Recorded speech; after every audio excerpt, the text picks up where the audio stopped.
Part 1.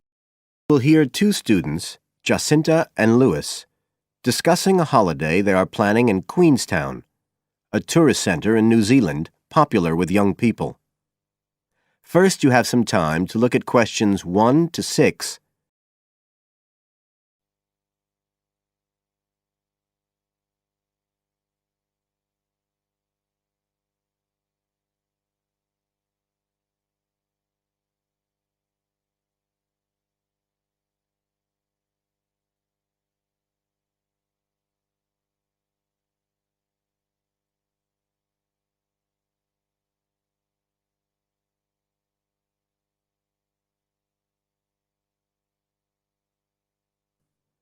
You should answer the questions as you listen, because you will not hear the recording a second time. Listen carefully and answer questions 1 to 6.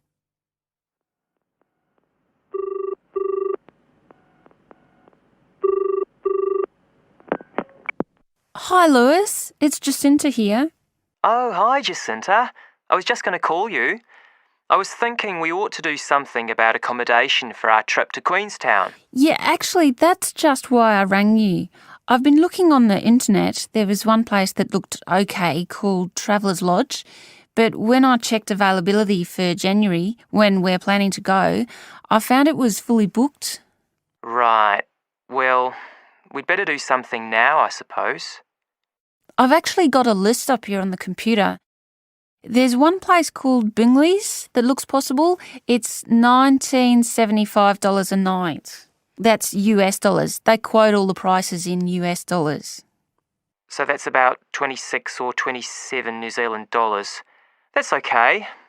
That'll be in a dormitory, is it? Yeah, they say 8-bed dorms, and the hostel's right in the town centre, and they've got a cafe. They have theme nights every weekend, whatever that means. Oh, you know, like certain sorts of food and music. And people might wear special clothes like that Egyptian evening we went to last year. Oh, okay. What else? They've got a sun deck area, and then all the usual things, internet access and so on. Sounds good.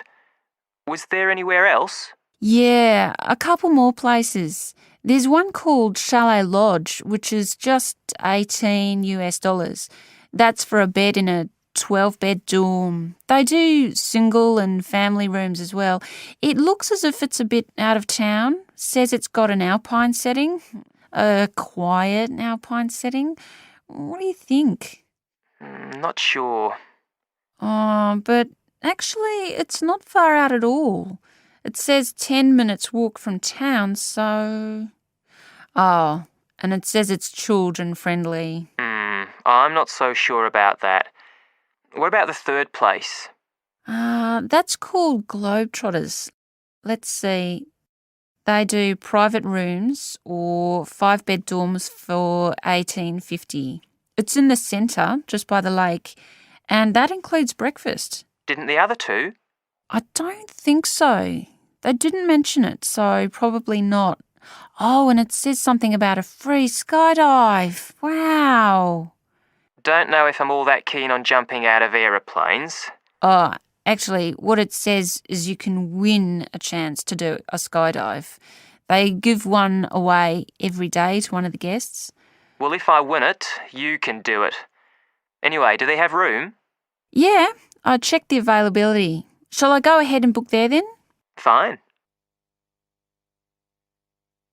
You now have some time to look at questions 7 to 10.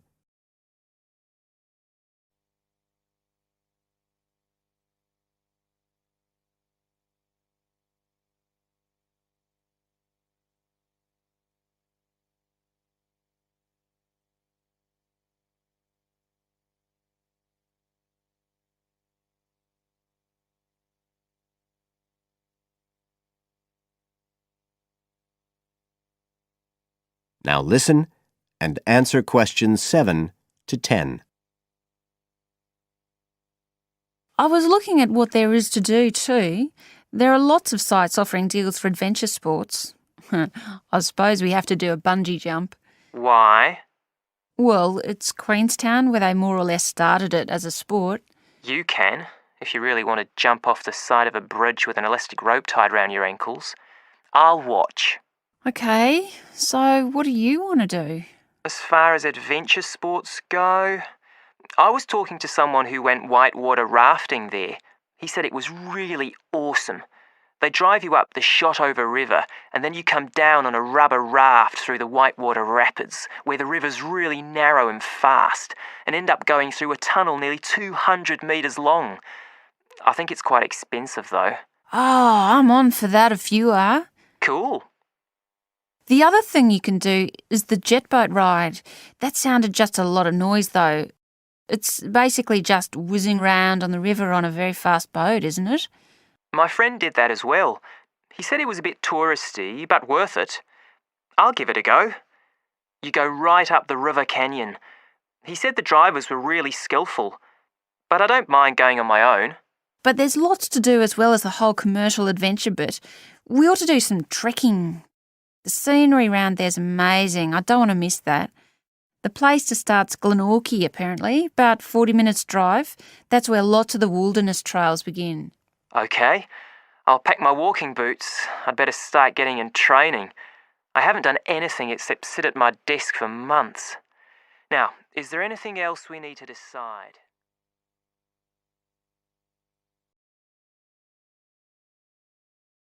That is the end of part 1. You now have half a minute to check your answers.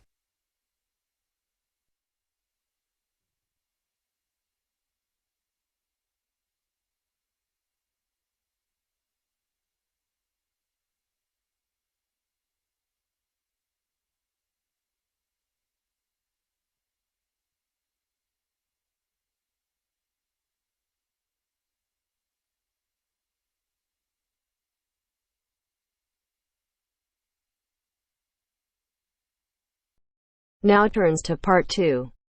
Part 2.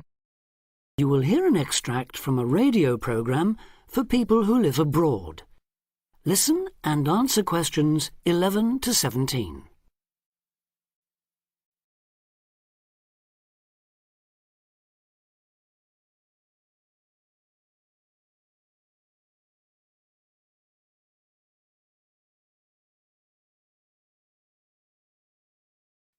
Listen and answer questions 11 to 17. You're listening to Expat News, a weekly broadcast for the English-speaking community in this great city. In today's programme, we'll be hearing from Tom O'Hara, who's going to tell us about all those different associations you can join. Tom. Good evening. Yes, in a city with so many of its residents born outside the country, it's hardly surprising there's such a huge range of expatriate clubs and societies.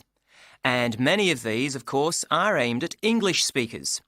So, first and perhaps most obviously, we have the sports clubs, which in some cases field teams in things like rugby and tennis that compete against clubs in other parts of the country or even abroad.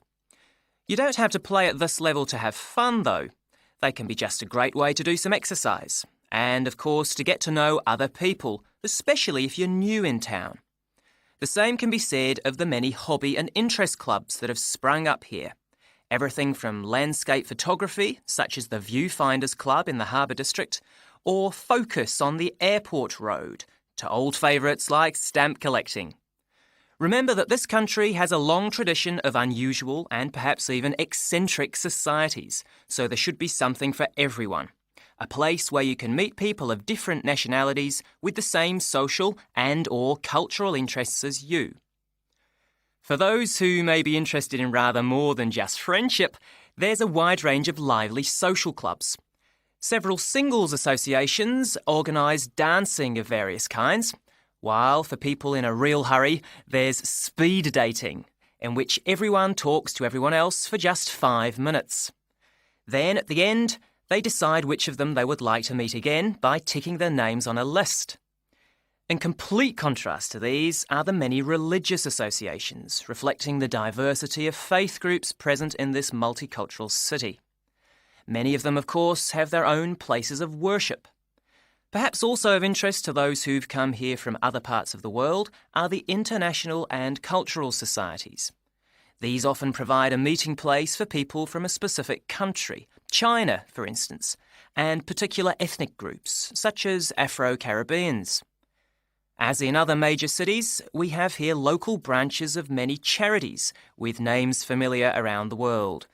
Meetings of human rights organisations like Amnesty International are held regularly in English, as are those of environmental groups such as Greenpeace. All funds raised, by the way, go to the same kinds of good cause as they do in other countries you may have lived in.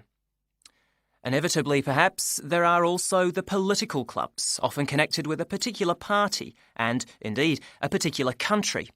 So we have, for example, a local association of Republicans linked to and campaigning for that party in the US, and Liberal Democrats here doing the same for their party in Britain. Finally, on a lighter note, there's plenty to choose from in the performing arts. Whether you enjoy taking part or just watching and listening, you can take your pick from a whole range of groups. To take just a couple of examples, there's light opera at the Memorial Hall in the city centre, or a very lively amateur theatre company in the Park District. In summer, they give open-air performances of Shakespeare plays, free of charge.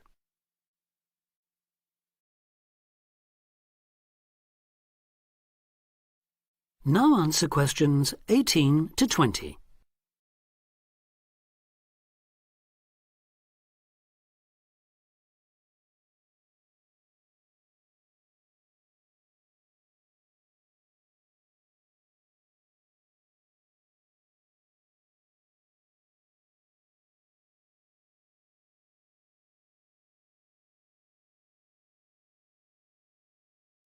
Now answer questions 18 to 20.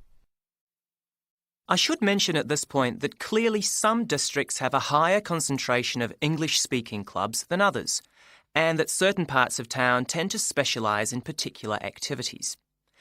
An obvious example would be the number of water sports clubs down near the river. Whatever the number, though, they usually have one thing in common. With the exception of a few associations linked to particular countries and supported by their embassies here, in the vast majority of cases, it is the individual members who fund them, so an entry fee or a subscription will be charged.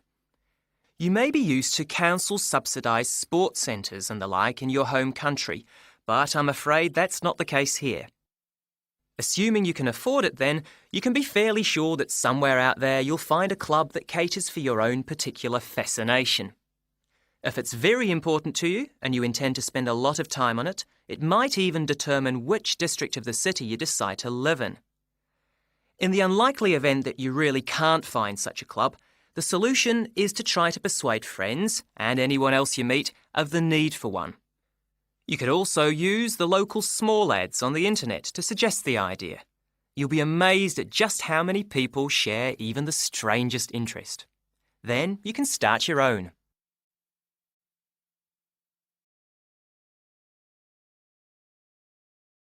That is the end of part 2. You now have half a minute to check your answers.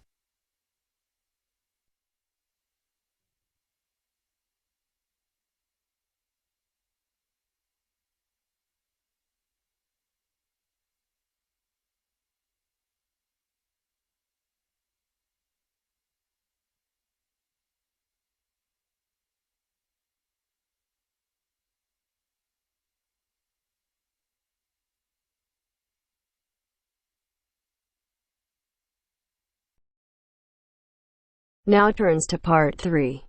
Part 3. You are going to hear a conversation on animal protection. First, you have some time to look at questions 21 to 25.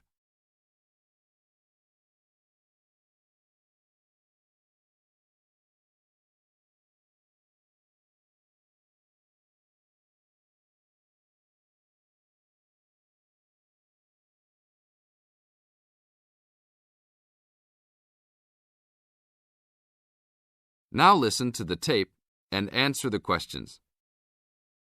Thanks for joining us today, Mike. How did Baja California become a consideration for a condor release? Our recovery plan for California condors requires us to re-establish the birds in as much as their former range as possible. Baja, being the southernmost recent range for the California condor, works well in that they were only recently lost from the area, mid-1930s, and considerable habitat still remains. It is very isolated with very few people in the area. The mountains are spectacular, ranging up to 10,000 feet, or 3,000 meters. Our selected release site is at nearly 8,000 feet, 2,400 meters. Mike, how many birds do you envision flying free in this area, Baja, in the future? We will be releasing 4 to 8 birds on a yearly basis and will reconsider the situation when we have 20 birds in the area.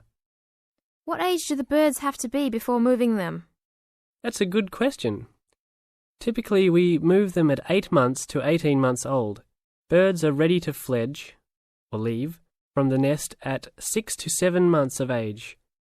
In our current release group in Baja, we have birds as old as 30 months. It will be interesting to see how they behave. I expect that they will want to range more than younger birds and make it challenging for us to keep up. Is there a maximum number of birds a certain area can support? Yes, it's called the carrying capacity for any area, for any species. In our case, our strategy to find that number is to saturate the environment to a level where we determine that the birds are showing difficulty either in finding food, behaviourally, or in survivorship. That level is greatly determined by the availability of food in the area and nesting possibilities.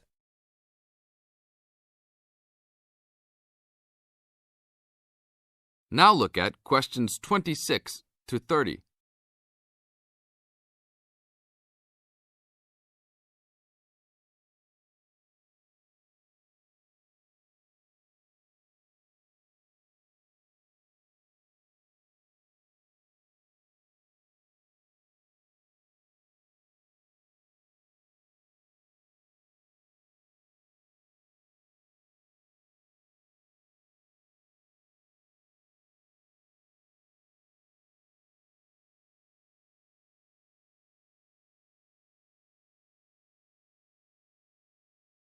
As the talk continues, answer questions 26 to 30.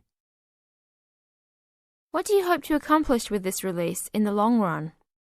I expect that well within 10 years the condors will be flying north and joining birds already released in Southern California. Hopefully we will reach at least 150 birds in each of these populations within about 15 years. What would you say is the biggest contribution to the California Condor program's success? That would have to be the fact that we were able to breed the birds in captivity from the 27 birds we started with in 1987 to the 205 birds we have today. This is thanks to cooperation between the San Diego Wild Animal Park, the Los Angeles Zoo, and the World Center for Birds of Prey in Boise, Idaho. Are there any problems keeping track of and protecting your released animals outside of the US? Nope. We are using radio transmitters and will be using the new satellite and GPS transmitters as well. Which system is better? Using satellites. The advantages over radio telemetry are numerous. It makes it possible to keep up with the bird's flight without being led miles in a matter of minutes. It took the young condor only a week to migrate across the state, and with just radio telemetry, poor weather can keep a plane grounded, and not all roads are accessible to track them on ground. New technology will allow one to be able to track birds that are not accessible by plane. Also, it is a new way to gauge the effectiveness of reintroduction. How so? If a condor transmitter works properly, researchers will get a location every 10 days for about 2 years. Do you see an end in sight for the need to breed condors in captivity? Yes, that would be great. But it will take a while for us to establish the 2 wild populations and make sure that they are sustainable. Part of our recovery is to maintain a captive flock of 150 birds in various zoos around the country. as a safety net for the future.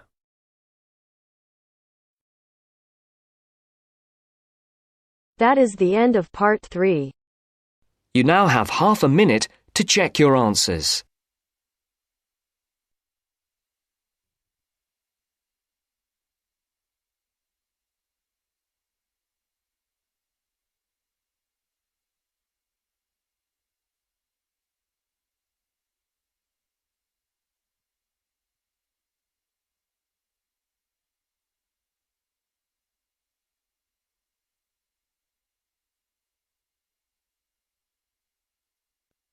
Now turns to part 4.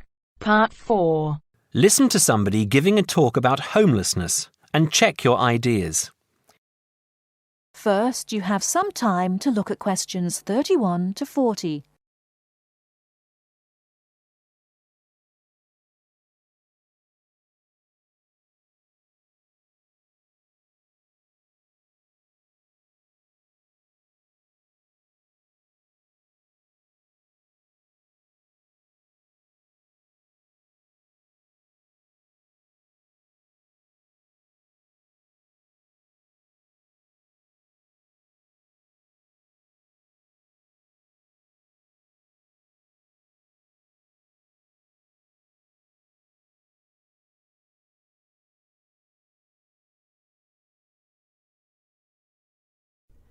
Now, listen carefully and answer questions 31 to 40. Now, I'll start by explaining what homeless means, and it means a little more than simply sleeping out in the street. The people you see in parks and gardens or bus stops and shop doorways are a small percentage of the people that we class as homeless. People are homeless if they are sleeping on the floor or on the sofa at a friend's house. They are homeless if they are sleeping in a hostel or shelter for homeless people. They are homeless if they are sleeping in a car or any other vehicle. We also class people as homeless if they are separated from family or other people that they would normally live with. People are homeless if they live in conditions that are so bad that their health is affected. And they are homeless if they are in danger of violence or physical abuse. That means, as I said before, that homelessness is a much bigger issue than a few people sleeping in bus stops or shop doorways. This is just what you see. So why do people become homeless? People do not choose to be homeless. They are not sleeping rough because they have chosen to leave a safe home or families who love them. They are homeless because there is no other option. People become homeless because they are poor, because they cannot afford to pay rent, or sometimes because they cannot afford to pay the mortgage on a house or apartment that they have bought. People become homeless because they lose their job or have never had a job. There are related problems that often result in a person becoming homeless. Many homeless people have a drug addiction. They are either homeless because they spend their money on drugs, or they have become addicted to drugs because they are homeless.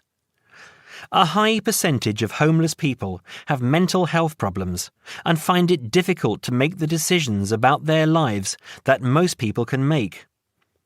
A number of homeless people are ex-prisoners. When they are released from prison, it is very difficult to find a job and a place to live. Many people become homeless because the owner of their home, a landlord or landlady, evicts them. If people have lived in the same place for a long time and then suddenly lose it, they can find it impossible to afford the increased rent for a new home. Many people have to move out of the place they live because it is dangerous. A young person may have a violent father or a wife a violent husband. These people are too afraid to stay in their home, and they risk making themselves homeless. Finally, in many parts of the country, there is just not enough housing, certainly not enough housing that poor people can afford.